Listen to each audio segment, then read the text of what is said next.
Alright, okay, so this is some guidance around what you do after you finish part 1 to 3 of the career pathway assessment. Don't go to part 4 after you finish part 3, go to part 5 and have a look at and do the constraints question. Then go to part 4 to do the strategies question, and when you do that, be brief, and I'll show you an example of that when you need it. And then go and do part 6, which is you have to be a bit more in depth about 3 main objectives that you want to achieve to be able to achieve your career goal. And we'll have there's actually an example inside of your assessment to show you what that looks like. Going to constraints for part 4, it's really important that we understand what that is. So a constraint is a barrier or something that is getting in your way between you and your goal, your career goal.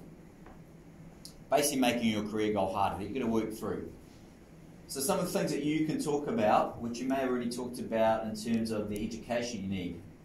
Do I have a license? I mean a driver's license, okay? Because that's a big hurdle, all right? How are you going to go about getting that? Why is that important to remove as a constraint? Do I need any other qualifications? So the fact that you haven't yet got NCEA Level 2, some of you, that perhaps could be a hurdle towards you getting towards what your goal is for your career. Some of you are wanting to go off and study law and then perhaps come back to the police. So that is a hurdle for you to actually overcome to be able to get to your goal. Do I have the money to survive while doing the recruitment process? So the recruitment process can take quite a while. All right, it's not a sort of same day thing. It can take a while, and you have to kind of be ready to go, because once you get into a certain stage, they can just notify you pretty quickly and you have to go off to police college, correct? Yep. So you can go into a holding pattern. So have you got ways and means to actually be able to survive? Do you have to move away from your whānau, yona, or your family? Okay, so some of you, that's a big step. That's quite big. So that could be a barrier or a constraint to you actually deciding whether you're going to follow your career goal. Am I fit enough? Okay, so a lot of us, no. Okay, so that could be a big constraint. Am I confident working with strangers, colleagues, meaning people that you are working with, or the public? Okay. Do I lack resilience? Okay, so resilience is a fancy word for saying sticking power or being able to stay in the fight. So what I mean by that is, some of us, we might get a bit of feedback that's a bit negative and we go, oh, that's me, I can't do that, I'm done, I'm out of here. Whereas some of you go, okay, cool, that is just telling me what I need to improve on to be better when I finally get there. Different way of thinking things, right? So if that's you, that's fine, but at least you realise it, and that's a constraint. Do I have relationships or connections that might make my career goal harder, whatever that looks like for you, all right? So that's just some examples. There might be some others, but essentially that's what it means by constraints.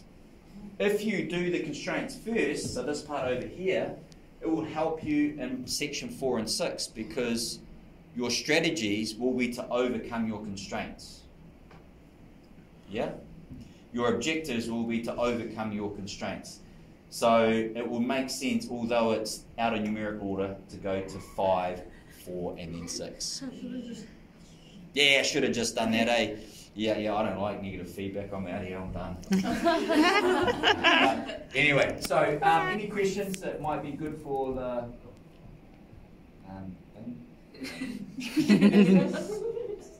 Like if we were to send it now, like if we were to go or like. Yeah, so what you have to do, and that's a great part of it, is that when you are talking about your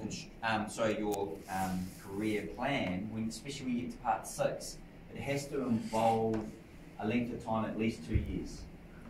All right.